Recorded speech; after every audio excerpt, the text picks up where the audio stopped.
Mesdames et messieurs, bonsoir. Merci de nous avoir choisis pour revenir sur l'actualité en République démocratique du Congo de toute la semaine. Et c'est le rôle que joue Politico chaque vendredi pour parler politique sans filtre. Cette semaine, ça a été encore une semaine remplie de rebondissements avec un très long week-end qui démarre ce vendredi et qui va s'achever le mardi prochain, un week-end où nous commémorons les héros nationaux, notamment Patrice Emery Lumumba pour le 17 et Mzee Laurent Désiré Kabila pour ce vendredi 16 janvier. Avec mon invité, on reviendra également sur ce dialogue qui est censé mettre fin à la guerre dans la partie est de la RDC. Tous les acteurs commencent à confirmer leur participation. Est-ce la bonne voie? Sous quelle forme ce dialogue va se dérouler? Ça va se passer où? Et est-ce que nous sommes sûrs que ce dialogue va ramener la paix? À toutes ces questions, on essaiera, avec mon invité, de comprendre le chemin pris par la République démocratique du Congo. Et puis, ici, dans la province du Lualaba, le bourgmestre de la commune de Fungurumé a été réhabilité dans ses fonctions par le vice-premier ministre, ministre de l'Intérieur. Est-ce qu'il a repris ses fonctions ou on continue à le bloquer? Il avait été suspendu par la gouverneure de la province du Lualaba pour mégestion de la rétrocession minière. On en parle dans un instant.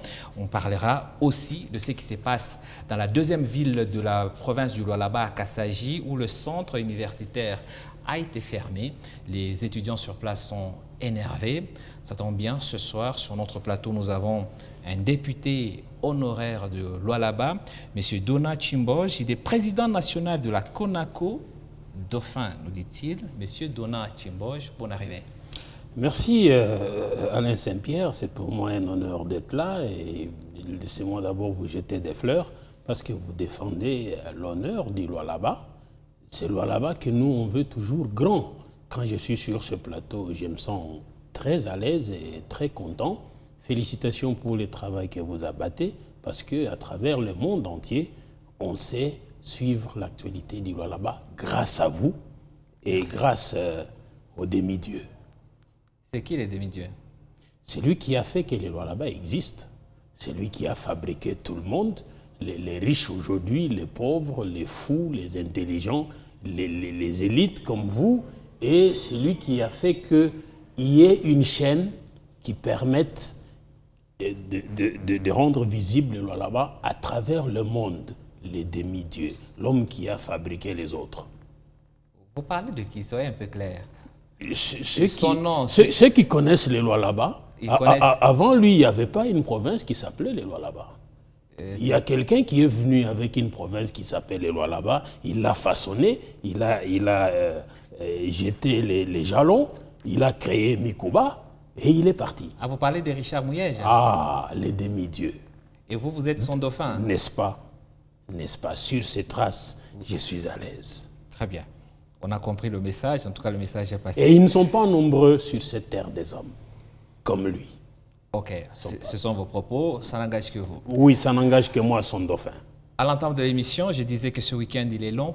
C'est un week-end de repos en République démocratique du Congo avec la commémoration du décès, de l'assassinat de Mzee Kabila le 16, Patrice Emery Lumumba le 17, mais ce jour férié a été reporté à lundi prochain, étant donné qu'en RDC, nous sommes en une semaine anglaise. Monsieur Chimboj, dites-nous, de ces deux héros, que reste-t-il de leur combat? De Lumumba, comme d'habitude, des slogans. Oui, des slogans, il en reste beaucoup. Mais de Mzee Laurent Désiré Kabila, beaucoup de souvenirs. Le plus connu, c'est Kanyama Kasese. Le plus connu, c'est ne jamais trahir le Congo. Mais moi, je préfère parler plus de Kanyama Kasese parce que jusqu'aujourd'hui, Kanyama Kasese continue à produire des effets. Mzee nous a appris à chasser la peur. Mzee nous a appris à faire face à une dictature. Mzee nous a appris à nous prendre en charge. Vous avez cité Kanyama Kasese et ça semble, de votre point de vue, l'une des meilleures choses réalisées par Mzee Laurent Désiré Kabila. Mais est-ce que la manière dont on organise ce service national aujourd'hui, selon vous, est-ce toujours dans l'esprit de l'initiateur qui est Musée Laurent Désiré Kabila? Et je vais parler précisément du recrutement de ces jeunes qu'on amène à Kanyama KCC. Est-ce toujours dans l'esprit original de Musée Laurent Désiré Kabila? Pas du tout. Là, il y a un dérapage. Je peux l'appeler comme ça, un dérapage, parce que sous Musée, on y allait allègrement. C'était volontairement. Moi, j'ai vu, j'étais encore un jeune assistant à l'université, j'ai vu mes collègues assistants aller à Kanyama KCC. J'ai vu des enseignants, j'ai vu les gens aller de plein gré à Kanyama KCC. Mais aujourd'hui, ça commence même à devenir péjoratif, ça fait peur. Là, c'est les côtés négatifs à mon avis. Mais le côté positif, c'est que on donne du boulot aux gens qui n'en avaient pas, et peut-être même on récupère les marginalisés, les koulouna. Moi, je trouve ça positif, mais le problème est que on va même plus loin, parce que on prend les gens par force. Sous Musée, c'était pas par force. Moi, je me rappelle le mérite du service national sous Musée, c'était non seulement d'apprendre du métier aux gens, mais c'était également de développer le civisme dans les jeunes gens, parce que moi, j'avais même rédigé mon mémoire de 3e cycle sur le service national, figurez-vous. Pourquoi? Parce que j'ai trouvé que Musée avait développé un génie qui dormait dans peut-être nous tous, parce qu'il organisait les jeunes par groupe de 11, à raison d'un jeune par province. Et donc, les jeunes se retrouvaient à 11 dans leur cabane, et chacun était libre de s'exprimer dans la langue nationale de son coin. Et il s'entendait. Et puis, c'était prévu qu'à l'issue de cette formation-là, Kanyama KCC éclaterait ou serait installé dans chaque province. Vous imaginez avec ça, qu'est-ce que serait devenue la RDC? Et Colette Brackman, que j'ai cité dans mon mémoire, avait dit le plus grand coup que, d'après les Occidentaux, Musée avait asséné au paternalisme européen, c'était la création du service national. Et ce faisant, dans certains milieux en Occident, on avait dit qu'il avait signé son propre arrêt de mort. Parce que pour les Occidentaux, c'était parti pour l'indépendance, notamment alimentaire. Et donc, eux ne supportaient pas ça, étant donné que le Congo a toujours été et reste un grand marché du monde entier. Et quelle est votre réaction quand vous entendez des témoignages, par exemple à Kolwezi, Kassoulou notamment? Nous avons enregistré un témoignage de un jeune garçon qui est sorti de chez lui pour acheter du pain au coin de la rue parce qu'il était mal coiffé. Il a été arrêté par la police, amené au bureau de la police, et ses parents ont dû débourser $100 pour être libéré. À défaut de quoi il devrait être amené à Kanyama KCC. Il y a beaucoup de commentaires qu'on pourrait faire là-dessus. Je venais de dire ici que ça, c'est les côtés négatifs de ce que est devenu Kanyama KCC aujourd'hui. Bon, débourser de l'argent, c'est peut-être une maladresse pour les parents. Pour les parents. Oui, pour moi, ce serait une maladresse, à moins qu'ils prouvent qu'ils ne pouvaient pas aller défendre. Il n'y avait pas d'instance où ils pouvaient aller réclamer leur... Est-ce possible, parce que les parents qui nous regardent ce soir, et nous en tant que journalistes, en tant que presse, on reçoit de plus en plus d'alertes, et on a comme l'impression que les parents ne savent pas où dénoncer quand leurs enfants se retrouvent dans les filets de certains policiers à quête d'argent. C'est ce que j'ai dit, ça c'est le revers de la médaille. Là, c'est les côtés négatifs de ceux qui n'ont pas su gérer l'héritage de Musée. Et parce que dans un état de droit, la liberté de penser, la liberté de mouvement, la liberté d'association est garantie. Et donc, les parents devraient avoir la possibilité d'aller réclamer leur fils parce qu'ils ne sont pas d'accord qu'il aille là-bas, comme Musée l'a voulu. Mais si on les en empêche, là, ça devient un problème. Là, c'est le régime maintenant qui doit répondre le moment venu. Parce que Kanyama Kasese est en train d'être... comment le terme m'échappe? On est en train de dénaturer Kanyama Kasese. Et le moment venu, c'est quand? Ah, le moment venu, c'est quand chacun doit répondre de ses actes. C'est-à-dire, à la fin du mandat, lors des élections, on doit sortir tout ça. On va sortir tout ça et chacun va répondre. Le gouverneur va répondre, l'inspecteur provincial de la police va répondre, le ministre de l'Intérieur va répondre, le chef de l'État va répondre. Très bien. Sur ces différentes commémorations de nos héros, il y a la publication de cette loi sur l'ordre national des héros nationaux, avec l'instauration d'une date unique pour la célébration des héros, avec une petite précision parce que l'information a été mal passée dans le public. La commémoration des décès reste en place, le 16 et le 17, mais avec cette fois-ci une instauration d'une date, une nouvelle date unique, si j'ai compris l'esprit de la loi promulguée par le chef de l'État et votée à l'Assemblée nationale. Est-ce une bonne idée, choisir une date unique pour commémorer nos héros? Même pour les décès, moi je pense qu'on ferait bien de mettre le tout en une journée, parce que je vous assure, Alain Saint-Pierre, que ce matin, j'ai dû reposer la question à mon épouse. Le 16, c'est qui? C'est Musée? J'ai dû reposer cette question-là. Oui, mais ça ne change pas l'histoire. Même si on met en date unique, Musée aura été assassiné que le 16 et Lumumba le 17. Voilà, c'est le hasard qui a voilà que je trouve avantageux. Okay. Bon, vous appelez ça le hasard, mais moi je pense qu'il y a un message derrière ces assassinats. Alain Saint-Pierre, moi je pense qu'il y a un message. Lequel? D'abord, Musée lui-même avait prédit qu'il serait un autre Lumumba. Donc, qu'il soit mort presque à la même date, je crois que ça rejoint son testament ou son vœu. Autre chose, de la part des commanditaires, moi je suis de ceux qui analysent que c'était un message pour dire aux Congolais, celui qui se hasarderait à suivre les pas de Lumumba finirait comme Lumumba. C'est une lecture. C'est une lecture. Oui. Donc pour moi, regardez, vous avez dit que là, il y a un long week-end. Vous l'avez bien appelé un long week-end. Moi, je crois que c'est exagéré. C'est une perte de temps inutile. Oui, mais ce long week-end, honorable, il a été accentué par le même gouvernement, le régime Félix Tshisekedi, en instaurant une semaine à 5 jours. Si on était dans une semaine normale, on aurait commémoré Lumumba un samedi parce que ce serait un jour ouvrable. Maintenant, on a mis une semaine anglaise, ce qui raccourcit les jours ouvrables. Lumumba tombant un samedi, on ajoute ça le lundi. Vous ne me contredisez pas, Saint-Pierre. Je suis en train de déplorer le gaspillage de jours de travail. C'est trop, c'en est trop. Nous savons que les deux sont héros.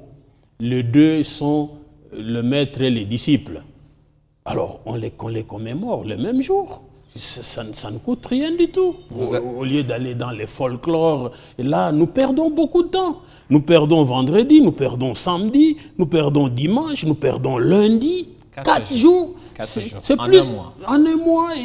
Et puis, regardez, nous sortons encore des festivités du 31 décembre, 1er janvier, 4 janvier. Bon, finalement, en janvier, on n'aura rien fait. Dans un pays en lambeaux, un pays...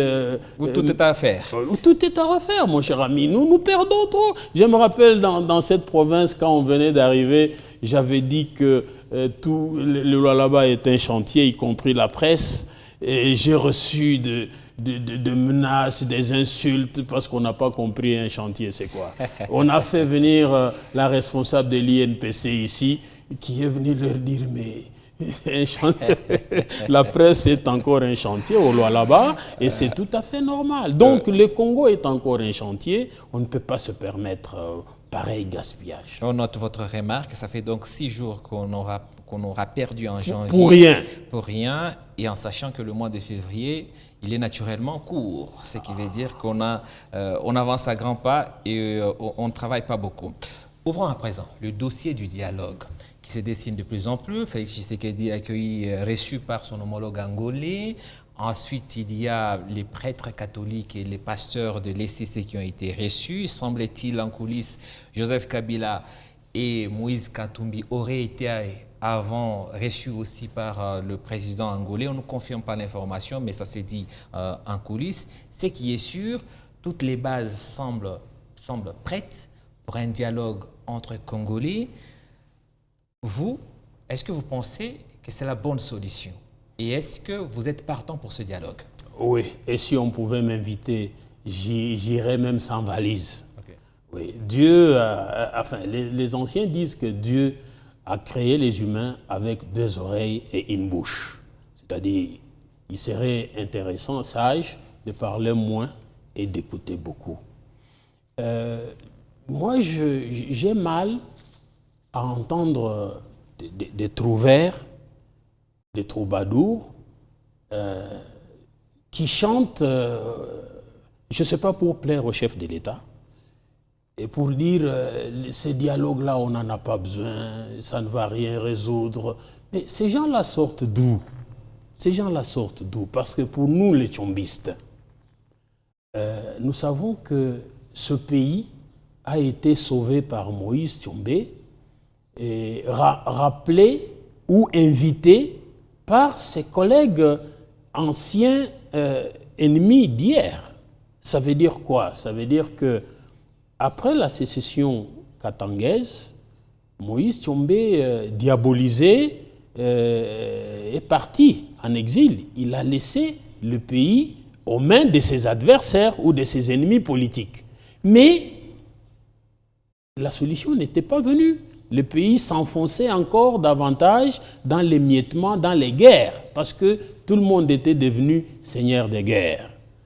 Et ils se sont avisés, les politiques congolais se sont avisés, ils se sont dit, personne d'entre nous ici n'est capable de réunifier le pays, de ramener la paix, sauf Moïse Tchombé, notre ennemi commun. Vous comprenez la grandeur, je ne sais pas, de l'état d'esprit de l'époque. Ils ont sollicité leur ennemi d'hier, leur ennemi commun, Moïse Tchombé, notre père fondateur, qui a accepté, malgré qu'il a été diabolisé, combattu, il a accepté de venir sauver le pays. Et là, nous sommes en 1964. Il est revenu et il s'est mis au travail avec la bénédiction de ses anciens ennemis. Alors, qui est ennemi aujourd'hui au Congo? Qui est ennemi de qui? Moi, je ne vois pas pourquoi Tshisekedi n'accepterait pas de parler avec Joseph Kabila en face. Parce que Joseph Kabila a une expertise que Tshisekedi n'a pas, que personne au Congo n'a, si je peux me permettre ainsi. Parce que lui a dirigé ce pays. D'abord, il a hérité de ce pays dans quel état? Dans quelles circonstances? Les pays étaient émiettés, comme à l'époque de Tchombé. Et Joseph Kabila a pris son bâton de pèlerin, il a dit, je me rappelle encore, je suis prêt à aller partout où se négociera la paix au Congo. Et il l'a fait. Il l'a fait. Personne d'autre ne l'a déjà fait dans ce pays. C'est pourquoi je parle de l'expertise. Oui, mais justement, le dialogue, oui. Même le président de la République a toujours dit oui pour le dialogue. Mais là où il y a les conditions, c'est dialoguer avec qui? Mais avec tout le monde. Je viens de vous dire ici que les anciens ennemis politiques de Moïse Tchombé, parce qu'ils se sont sentis incapables de mettre fin à la situation d'antan, avaient fait venir héroïquement leur ennemi. Vous sous-entendez quoi? Que Félix Tshisekedi doit reconnaître qu'il n'a pas pu mettre fin à l'insécurité, il doit faire appel à son ancien ennemi, Joseph Kabila? Il n'a pas su mettre fin à l'insurrection, à la rébellion, comme on l'appelle. Mais une rébellion créée par Joseph Kabila... Bon, il faut le démontrer. Et si c'est Joseph La justice l'a démontré, il est condamné à mort. Non, bon, une certaine justice l'a démontré. Non, la justice de notre pays. Bon, une certaine justice parce que les gens ne sont pas unanimes. Et dernièrement, j'ai entendu dire qu'on tendrait vers la révision de ces procès-là. Oui, mais ce n'est pas encore fait. Ce qui est sûr, pour l'instant, il y a eu bien une décision judiciaire qui condamne à mort Joseph Kabila et qui les reconnaît comme patron du M23. D'accord. Mais puisque à l'époque de Sun City, Joseph Kabila s'est retrouvé en face de ses ennemis, les gens qui lui contestaient, son pouvoir. Oui. Et ils sont allés, grâce à la médiation de ceux qui aiment le Congo, ceux qui ont décidé, ou ceux qui avaient décidé d'aider les Congolais à avancer pour que le pays n'éclate pas. Joseph Kabila est allé en toute humilité et il a accepté de céder une partie de son pouvoir. Et à qui? À des gens plus âgés que lui, à des gens idéologiquement opposés à lui. Il a accepté. C'est ce modèle-là dont je parle, que je compare au modèle de Moïse Tshombe, et le Congo a été sauvé. C'est ce que Félix Tshisekedi doit faire. Sous quelle forme pourrait faire. Oui. Selon vous, je rappelle que vous êtes président national de la CONACO qui est le parti des Tshombe. Oui, donc, parti fédéraliste. Fédéraliste, bien sûr. Oui. Selon vous, quel format doit avoir ce parti et plutôt ce dialogue? Le modèle Sun City. Le modèle Sun City. Oui, avec un médiateur. Avec tous les opposants tout le politiques monde, et tous les groupes armés. Tout le monde. Corneille Nangaa. Tout le monde est congolais. Et tout le monde a à dire. Parce que vous ne direz pas que Corneille Nangaa n'a pas de revendications. Vous ne direz pas que Lui, il revendique ses carrés miniers. On ne va pas se retrouver je ne sais pas. Je ne sais pas si c'est seulement ça. Mais s'il revendique ses carrés miniers, on doit fouiller pour savoir il a raison ou pas. Si Joseph Kabila revendique une mégestion du pays, on va se demander, il a raison. Vous allez revendiquer quoi à ces dialogues? Si jamais il est convoqué, et vous, en tant que président d'un parti national, vous irez faire quoi là-bas? Le respect des textes, non? Quel texte n'est pas respecté? En commençant par la Constitution. Si nous sommes là où nous sommes aujourd'hui, c'est parce qu'il y a trop de frustration. Frustration, ça veut dire qu'il y a des gens qui pensent qu'ils ont droit à tout, les autres n'ont droit à rien. Vous êtes frustré? Mais bien entendu. Pourquoi? Qu'est-ce que le pouvoir de Tshisekedi? Décidément, tout le monde est frustré dans ce pays. Ouais. Qu'est-ce qu'on vous a fait à vous? J'ai assisté à des élections où on nous a dit que les gens se sont fait voter eux-mêmes dans leur maison avec des machines. Et moi qui avais compétit loyalement, j'ai été déclaré perdant. Vous n'avez pas digéré votre débâcle aux élections, c'est ça? Reconnaissez-le. On vous a battu. Bien entendu. Il y a des gens qui disent qu'ils m'ont battu. Mais vous avez entendu la CENI elle-même dire qu'au Lualaba, il y avait environ 160 cas de fraude avec machine. Ils allaient publier 80 cas et 86 autres le lendemain. Ce n'est jamais venu. Hein? C'est pas frustrant, ça? OK. Ah. Et donc, si je vais, vous m'avez posé la question, si je vais là-bas, je vais évoquer ces cas-là. Je vais appuyer ceux qui reprochent à nos compatriotes la fabrication d'une majorité mécanique et malhonnête. Et parce que c'est pas constitutionnel.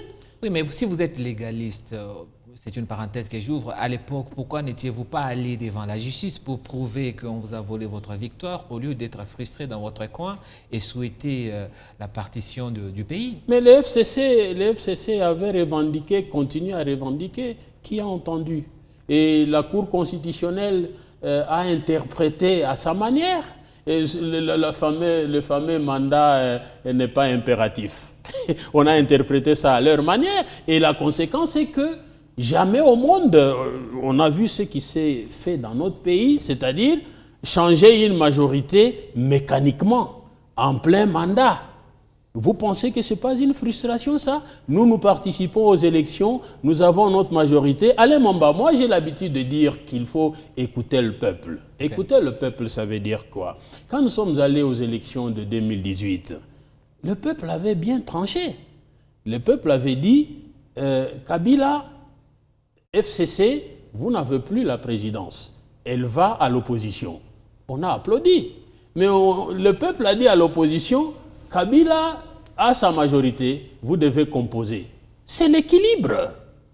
Et en plein mandat, vous décidez que bon, cette majorité-là devient mienne sans participer aux élections. Oui, mais est-ce que sous prétexte qu'on vous a pris votre place à la mangeoire, qu'il faut mettre en danger les vies des gens, des populations à l'est de la RDC? Je ne dis pas ça. J'ai dit que quand on va au dialogue, oui, on va se regarder dans les yeux. Oui, vous allez soulever toutes ces questions-là. Naturellement. Mais en même temps, le dialogue n'est pas forcément convoqué ne serait pas convoqué pour cela. Pourquoi? Mais il est convoqué pour trouver la paix. Mais à Sun City, on avait convoqué les dialogues pour trouver la paix, parce qu'il n'y en avait pas. La paix, c'est ce que nous avons de plus cher, Alain. Et quel qu'en soit le prix.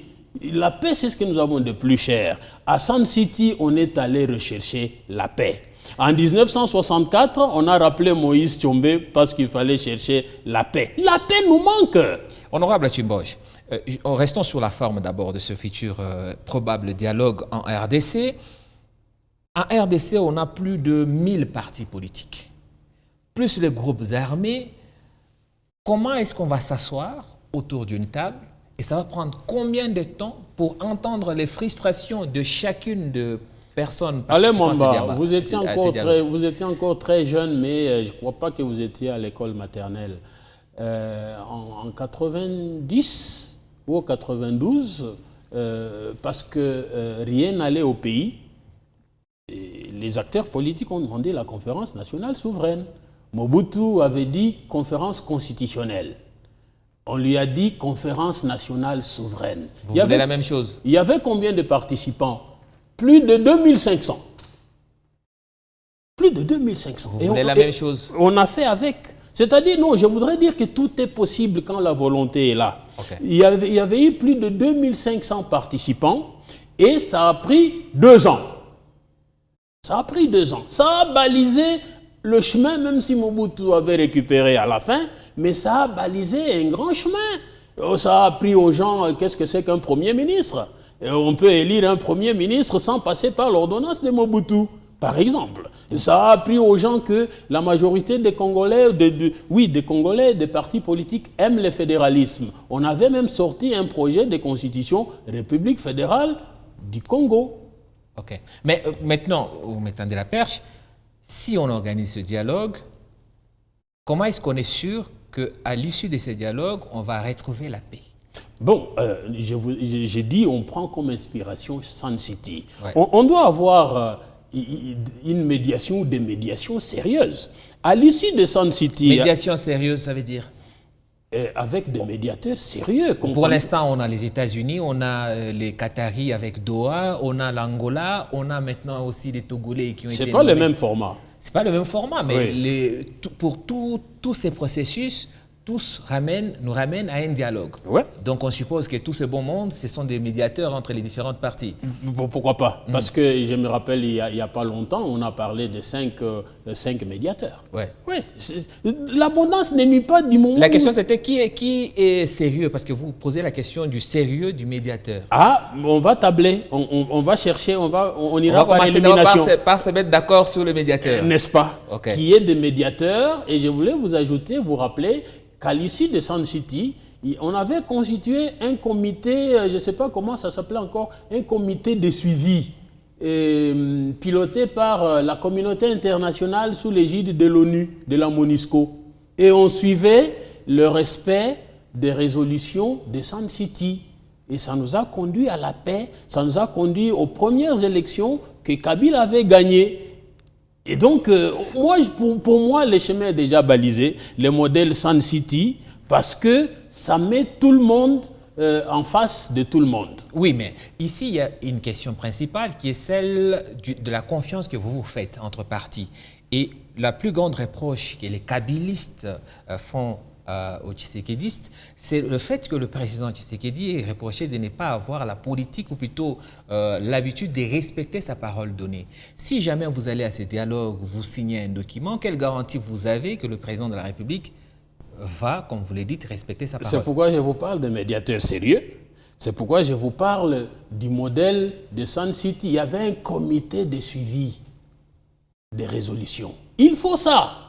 Sans ça, chacun va rentrer dans la forêt. Il n'y aura pas la paix. Non, et la guerre va continuer. Donc, on doit avoir ces garanties avant ou après le dialogue? Avant d'aller dialoguer, c'est comme dans un match. On doit se mettre d'accord qu'il y a un arbitre. On doit se mettre d'accord sur les règles du jeu. Si vous touchez la balle de la main volontairement dans la surface de réparation, il y a pénalty. Vous devez avoir des vareuses différentes suivant les équipes. Vous devez être à 11 dans chaque équipe. Donc tout cela doit être minutieusement discuté avant. Une question de curiosité, c'est une parenthèse, mais on reste dans le même sujet. J'ai dit tout à l'heure j'ai dit que les bases étaient d'accord pour le dialogue. Est-ce que vous avez, en tant que président d'un parti politique national, avez été contacté pour ce dialogue? Pas encore. Et pour moi, ça serait frustrant que je ne sois pas contacté, parce que le pays nous appartient à tous. Nous avons tous à dire. Si le parti de Tchombe n'est pas invité, vous serez frustré? Mais bien entendu, parce que nous avons une recette. Et par le passé, nous avons démontré notre capacité à réunifier le pays. Et on ne le dit pas assez, peut-être par mauvaise foi, mais nous avons prouvé par notre père fondateur que nous pouvons transcender nos divergences au nom de la paix et de l'unité nationale. Tchombe n'a pas une réputation d'un unificateur, il a plutôt une réputation d'un sécessionniste. Oui, bien sûr. Vous nous racontez quoi, honorable? Je raconte qu'il y a des gens de mauvaise foi, et même des ignares, ou même de ceux qui veulent cacher la vraie histoire du pays. La vraie histoire du pays, c'est que Tchombe a fait sécession parce qu'il fallait réagir à l'arbitraire de Lumumba, parce qu'il fallait sauver les Congo contre les chaos, parce que le pays était en train d'être pillé. Il fallait protéger l'outil de travail qu'étaient les Katanga. Ça, c'est la sécession. Après la sécession combattue par l'ONU, une grande première à travers le monde, l'ONU a fait la guerre à un peuple. C'était au Katanga. Après avoir vaincu la sécession, Moïse Tchombe s'est retiré, est allé en exil, et il a laissé les Katanga au Congo. Mais le Congo s'est enfoncé davantage dans l'instabilité et dans les guerres. Et c'est Tchombe qui est revenu pour mettre fin à tout ça, réorganiser le pays, réorganiser l'économie, organiser les élections qu'il a gagnées haut la main, et on lui fait un coup d'État. Et quand on lui fait un coup d'État, les politiciens disent « trop c'est trop ». Et Mobutu dit « je prends le pouvoir ». Donc le sauveur de ce pays s'appelle Moïse Tchombe. On aura la possibilité et le temps de revenir sur cette histoire de Tchombe qui semble méconnue du grand public. Qu'on cache.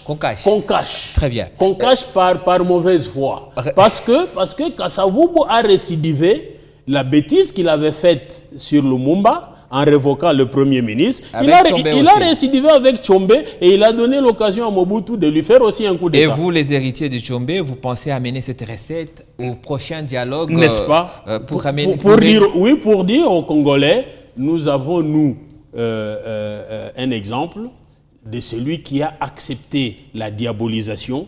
Il est venu réunifier le pays. Ce pays nous appartient à tous. Personne ne peut se prévaloir de quoi que ce soit, parce qu'il y a à boire et à manger. La légitimité du régime en place est très discutable.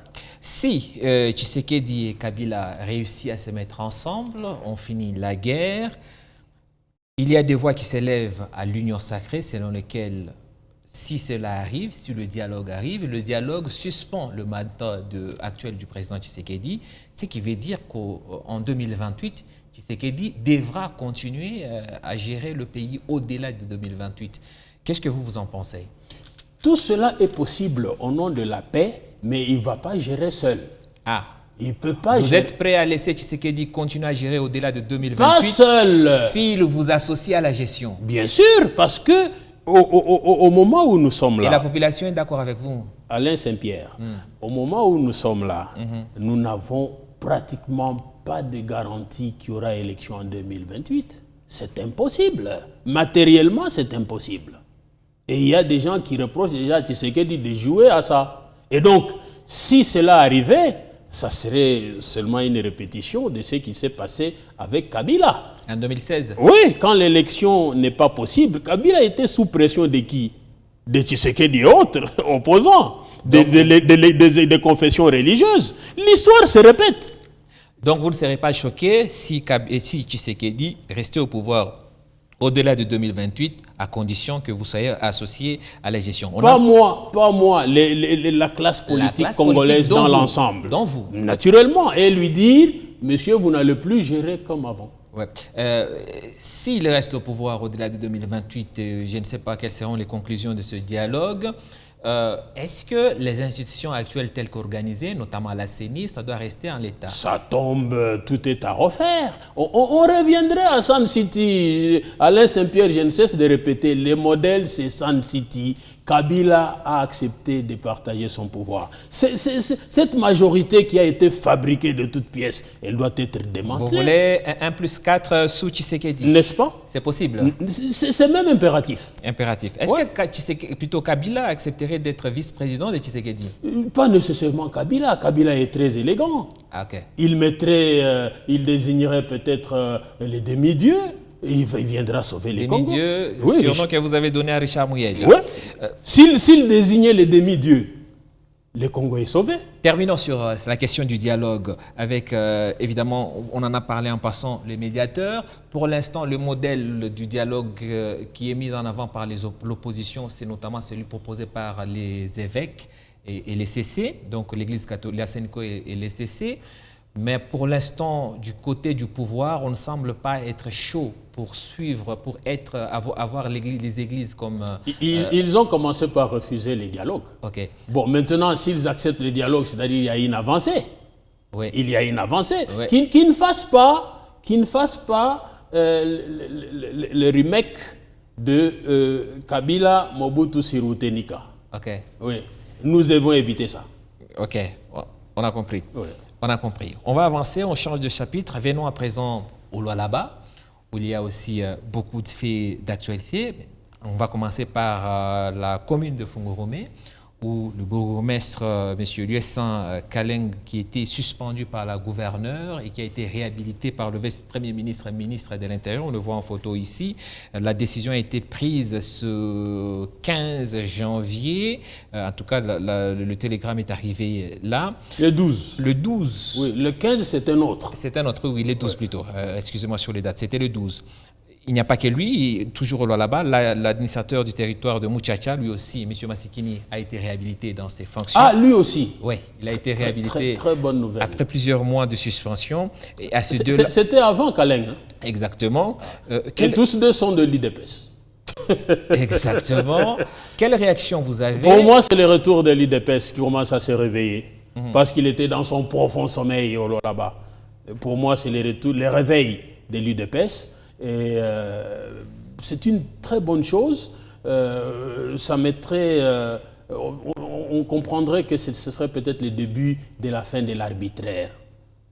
Oui, parce que ces gens-là, on les a suspendus pour, je ne sais pas, insoumission, détournement. Mais il faut les démontrer. Les cours et tribunaux sont là pour ça.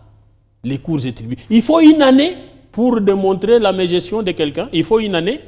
Et si l'autorité suprême, d'après ce que j'ai lu dans le message réhabilitant Kaleng, c'est le président, le chef de l'État, le président de la République qui s'est impliqué pour résoudre le problème d'un gouverneur, les cas d'un gouverneur. Mais d'un bourgmestre. On est où, Alain Saint-Pierre? On est où?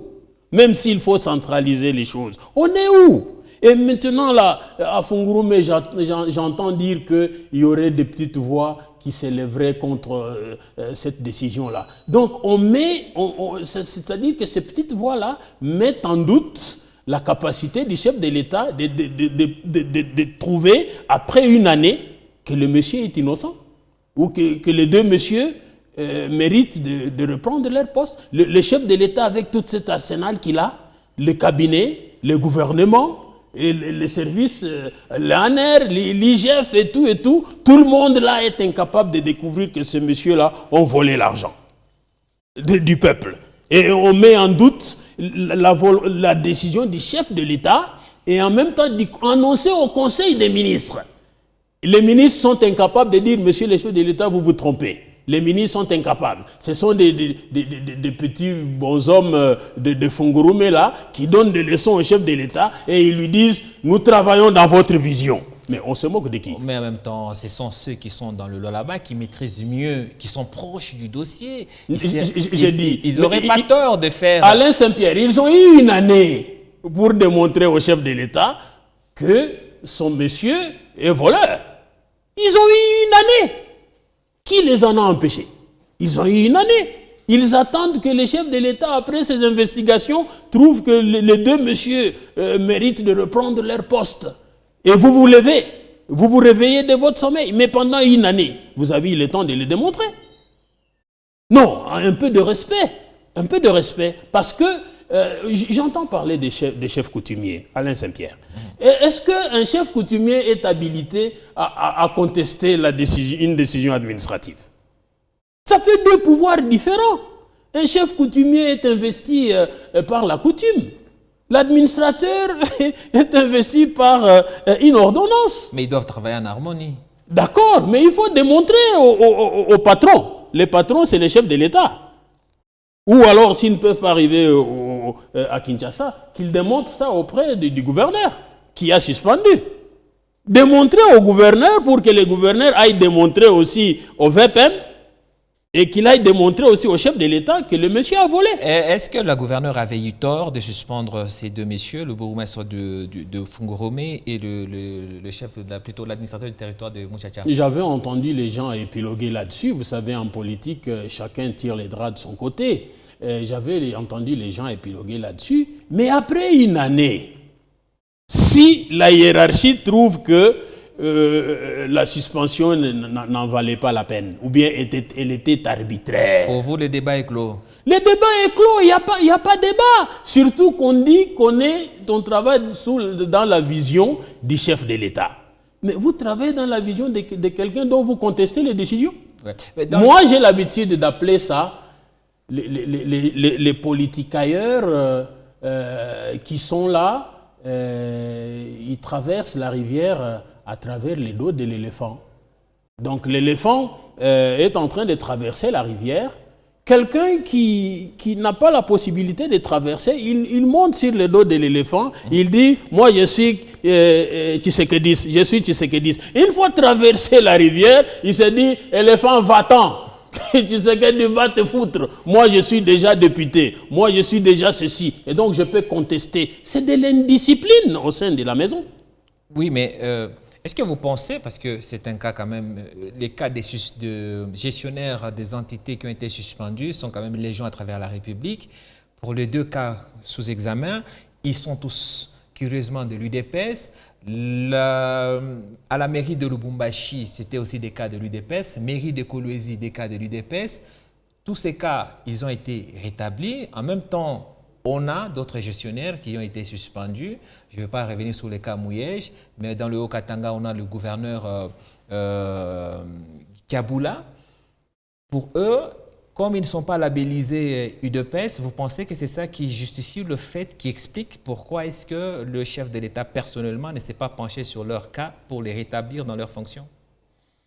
Il n'y a que lui qui peut répondre, mais pour les cas que moi je connais ou que je crois connaître, celui de Richard Mouyej-Manguez-Mans. Richard Mouyej-Manguez-Mans faisait peur. Richard Mouyej-Manguez-Mans faisait peur à tout le monde. Et dans son camp du FCC et dans le camp de Tshisekedi, Richard Mouyej faisait peur parce que c'était un maître d'école à qui il était difficile de faire des leçons.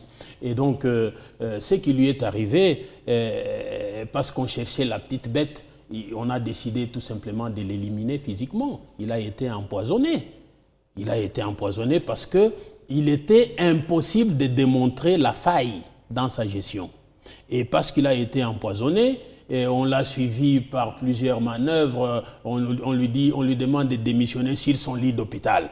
C'est inhumain. C'est arrivé où? Il a refusé, il a dit « Moi je rentre dans mon pays démontrer que je suis innocent ». Il est rentré dans son pays, la justice était incapable de le juger. parce que beaucoup de personnes allaient périr, notamment au Lualaba, parce qu'ils avaient fabriqué des fausses pièces que la justice avait découvert à Kinshasa. Beaucoup de gens allaient périr. Alors on a préféré taire d'abord l'affaire et Mouyej, entre-temps, les demi-dieux était malade.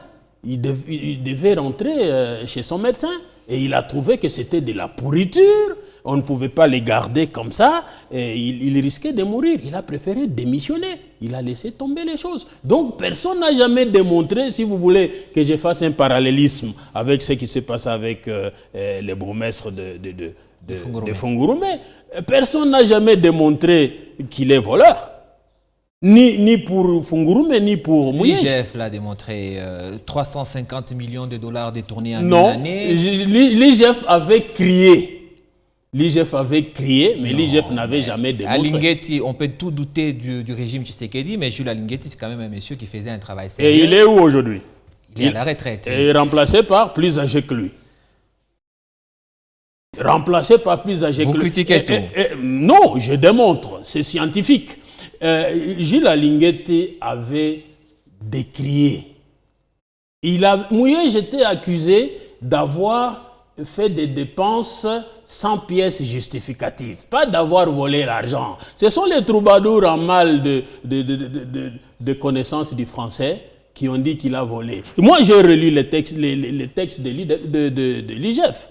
On l'accusait d'avoir fait des dépenses sans pièces justificatives. Et on lui avait donné le temps d'amener les pièces justificatives. Est-ce qu'il les a amenées? Il les a jamais amenées. Si il les avait amenées, on a dit trop tard. On a dit trop tard. Revenons à l'actualité. Le demi-dieu, s'il y avait procès, ce procès-là aurait emporté tout le monde. Ouais. Alors, peut-être sauf le chef de l'État. Ma question... Sauf le chef de l'État. Ça aurait emporté tout le monde. Alors on a dit, laissez seulement. Mieux vaut laisser passer. Et lui-même a dit, bon, puisque vous êtes confus, moi je pars. Ma question c'était, est-ce que vous pensez que ceux qui sont de l'UDPS, ces gestionnaires dans l'espace Grand Katanga, ils sont, on va dire, leurs dossiers sont traités, sont plutôt privilégiés par rapport aux non-UDPS? C'était ça ma question. Il faut que les non-UDPS là aient la possibilité de prouver leur innocence. Moi je pense que, par exemple, Richard Mouyej a prouvé son innocence. En coulisses, pas devant la justice. Non, mais la justice a fui le débat. Très bien. La justice a fui le débat. Terminons avec le dossier du Lualaba, avec cette décision qui a fait grand bruit dans la deuxième ville de la province, qui est Kassaji. Le centre universitaire relais de l'université de Kolwezi a été, sur décision du recteur de l'université de Kolwezi, fermé. Ça a énervé beaucoup d'étudiants qui avaient déjà commencé. Non, Alain, ce n'est pas sur décision du recteur. Le recteur n'a pas ce pouvoir-là. C'est sur décision du ministre de l'enseignement supérieur, une décision qui date de 2016. Oui, mais remis au bout du jour par le recteur. Le recteur n'a fait qu'informer, parce que c'est lui le gestionnaire. Oui, il n'a fait qu'informer. Il n'a pas pris de décision. Est-ce qu'on a eu raison de faire cela? On sait qui?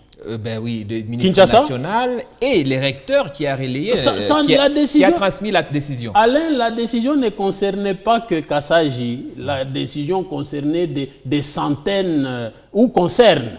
La décision concerne des centaines d'établissements à travers la République. Et elle date de 2016, signée par le professeur Théophile Bemba. C'est une décision de 2016. 2016, que le Lualaba à laquelle il n'a pas su échapper. Ça fait honte. Ça fait honte. Pourquoi on n'a pas pu prendre toutes les mesures nécessaires? On n'est pas arrivé à la fermeture de ce centre universitaire. Oui, c'est parce qu'on ne connaît pas la valeur de la science. Et c'est bien dommage. Vous voyez le Lualaba incapable de construire des bâtiments pour une institution vieille de près de 20 ans. Oui, mais vous dites ça... Votre demi-dieu, il était aux affaires. Pourquoi il n'a pas pu construire l'université de Kassaji? Il avait déjà commencé, parce qu'il fallait d'abord commencer par la route. La route permettrait aux enseignants d'aller et rentrer.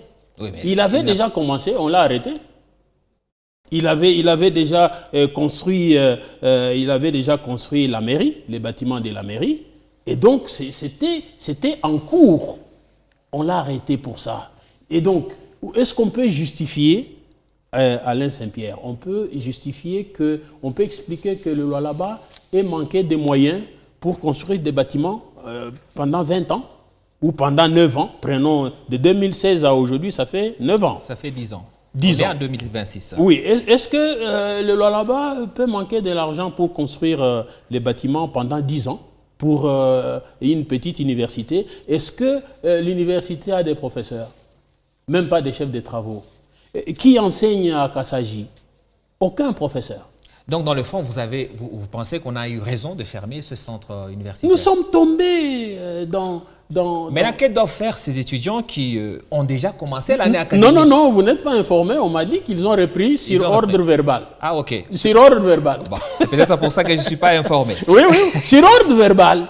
Et on leur a dit seulement, oh, madame la gouverneure a dit, elle va plaider, continue. C'est grave. C'est grave. Nous sommes où? En plein 21e siècle, l'administration verbale. Et donc, ça signifie que madame le vice-gouverneur se réveille de son sommeil, monsieur le recteur se réveille de son sommeil, parce que c'est lui son conseiller scientifique.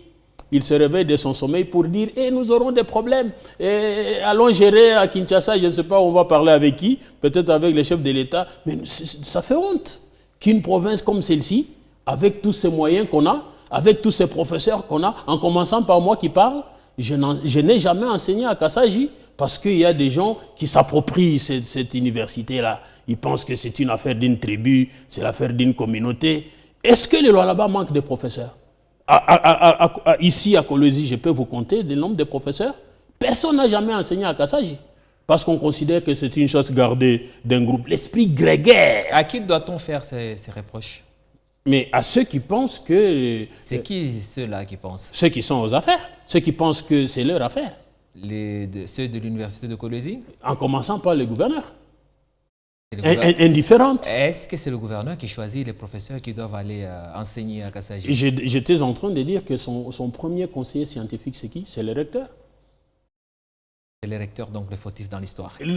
Tous. Et tous. Oui, et tous, parce que aujourd'hui, malgré ma bonne foi, malgré la bonne foi de mon collègue Moukoum, Nawej, malgré la bonne foi de madame Malonga Kaj, malgré la bonne foi du professeur Wika, du professeur Mundongo, du professeur, personne ne peut aller à Kassaji et arriver. En d'autres termes, vous vous êtes disposé à aller à Kassaji donner cours, seulement on ne vous demande pas. On ne me le demande pas, il faut une charge horaire. Vous n'irez pas dans une institution dire hey, donnez-moi tel cours, donnez-moi tel autre. Je n'enseigne même pas à l'Unicole. Très bien. On a pris bonne note et j'espère vraiment que l'information que vous nous avez passée ce soir est vraie, confirmée, selon laquelle les étudiants de Kassaji Non, j'ai parlé avec moi, je parle, top là-bas, c'est l'intérieur. Très bien. Oui, on a vérifié l'info, ils ont repris le cours, ils ont repris le chemin de l'auditoire en se tapant la poitrine pour dire Madame le gouverneur a résolu le problème. Or, dans un état de droit, ça ne fonctionne pas comme ça. Parlons justice au niveau national à présent, si vous le voulez bien, pour les quelques minutes qui nous restent. Depuis plusieurs jours maintenant, des cas d'arrestation extrajudiciaire se multiplient. Vous, les tchombistes, quel est votre point de vue? De plus en plus, notamment de voix qui s'opposent au président Tshisekedi, sont arrêtés par ce qu'on appelle le Conseil national contre de cyberdéfense, comme ça on appelle ça. Quelle est votre position là-dessus? C'est un très mauvais signal. C'est un très mauvais signal qui ressemble à ce que nous avons vécu sous le maréchal Mobutu en fin de règne. On a vécu des choses comme ça. C'est-à-dire, on traumatise les gens, on vous intimide, vous ne pouvez plus vous promener comme vous voulez, vous ne pouvez plus parler comme vous voulez. Et ça aboutit à quoi? À la conférence nationale souveraine. Et donc, quand je vous parle du dialogue, on ira dénoncer tout ça.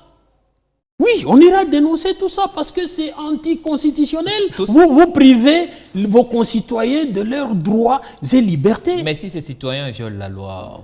Ils la violent comment? Bon, Alain Saint-Pierre, vous allez trouver dans votre téléphone, on vous a balancé des éléments et on peut vous arrêter pour ça. Vous ne savez même pas qui vous les a envoyés et on doit vous arrêter pour ça. Nous sommes dans quel pays? Et quand nous allons au dialogue, c'est pour fustiger ces choses-là.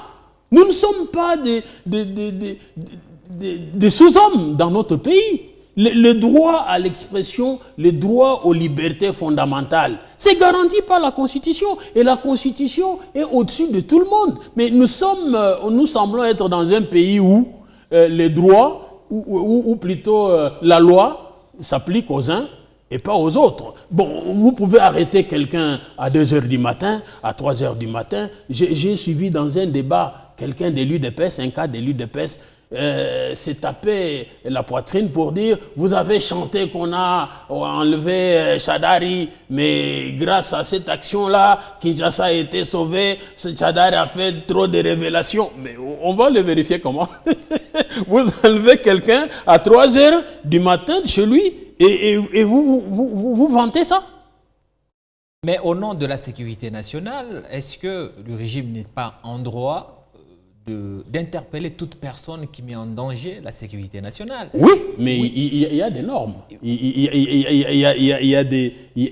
y a des procédures. Sous Kabila que vous vantez tant, c'était pire que ça. Je ne pense pas. On n'enlevait pas seulement les gens, mais on ne savait même pas, ils étaient retrouvés morts. On connaît les Kachebeya, etc.